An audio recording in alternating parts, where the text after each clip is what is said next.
on this Wednesday night. He's Mike Lissette. I'm Gabe McDonald. Tonight, we'll break down Duke's semifinal opponent, the Houston Cougars, and a whole lot more. Yeah, we're going to look back to 1977. That's the year the Charlotte 49ers made it to the Final Four.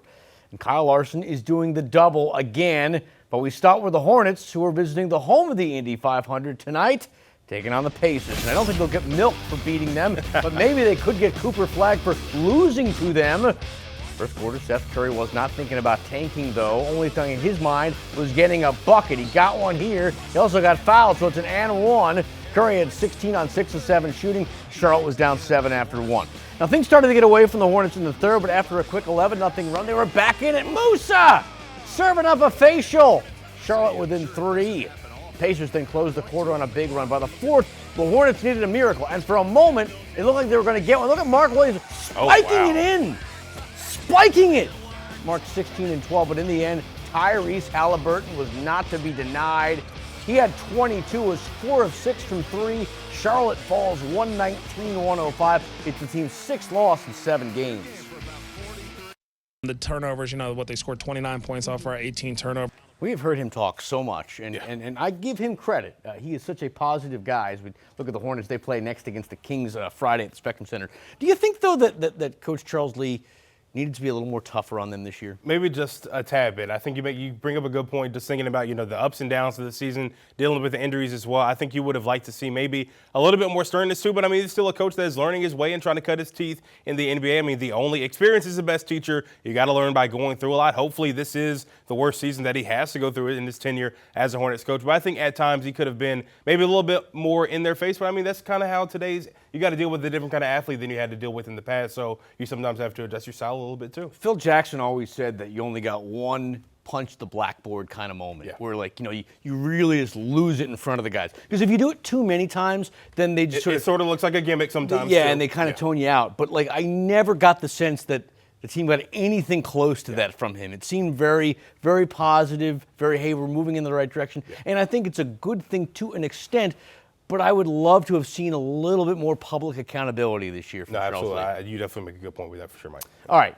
More Hornets news. Before tonight's game, the Hornets did announce star LaMelo Ball underwent successful surgery on his right ankle and his right wrist at a hospital in New York. The team says Ball is expected to make a full recovery and return to basketball activity within 4 to 6 weeks. Important to note that is well before the start of next season. LaMelo averaged about 25 points, nearly 5 boards, and 7 assists in 47 games this season.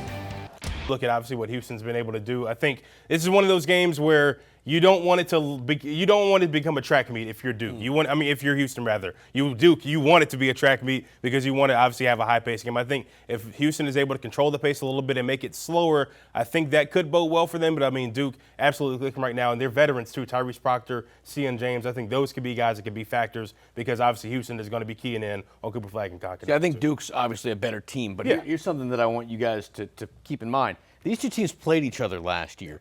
Duke only has one significant guy, Tyrese Proctor, back from last year's team. Houston has 3 guys back as far as starters go. True. This is a squad that remembers that loss, so they're coming into this game with an edge. They remember what Duke did last year. They ended their season. I think that might give – Houston doesn't have many edges, but that's an edge to them. Especially, a guy like L.J. Cryer, that's been there and done that, has also won another national title at Baylor as well. So I think you're going to see 2 teams that obviously have had different journeys to get to this point, but it's going to make for a well of a matchup. Saturday going to be a great day for college hoops and the whole weekend for sure. Okay, if you talk about college hoops, just about every college basketball fan knows the story of when Larry Bird took Indiana State to the NCAA championship game in 1979. However, what they probably don't know is that about 2 years earlier, there was another unlikely run that captured the nation's hearts. It involved one of Bird's future teammates with the Boston Celtics, someone who's still considered the greatest basketball player to ever play for the Charlotte 49ers. Cooper goes for 3. It's over. As a member of some of the great Boston Celtic teams of the 1980s, Cedric Maxwell is a proud 2-time NBA champion. What he's not, however, is a winner in college basketball.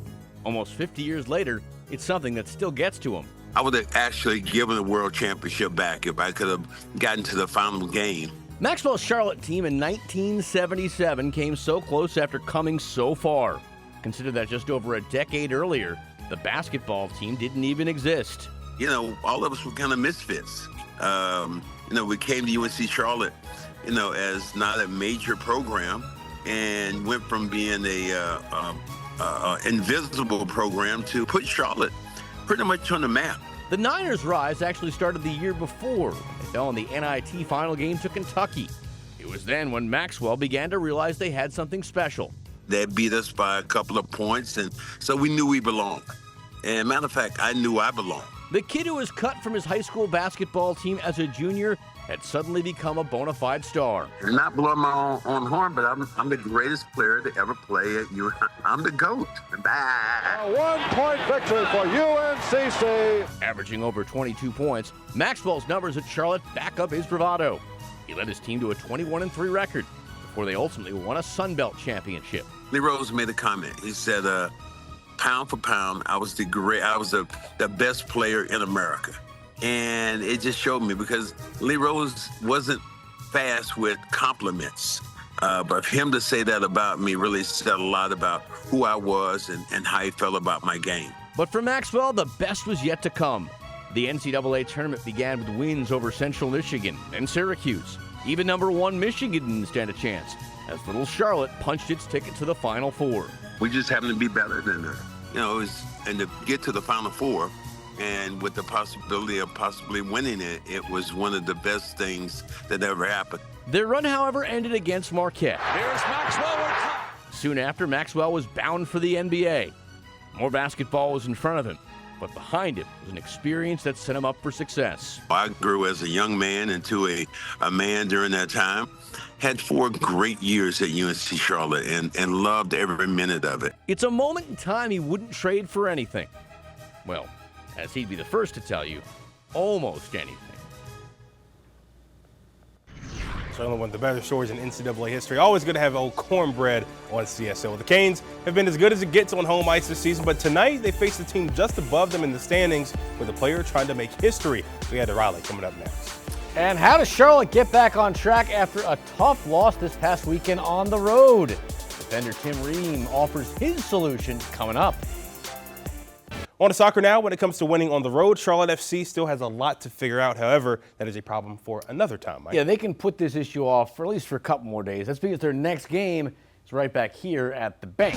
Charlotte set to host Nashville this Saturday, and in the process try to up their record in the Queen City to 4-0 this year.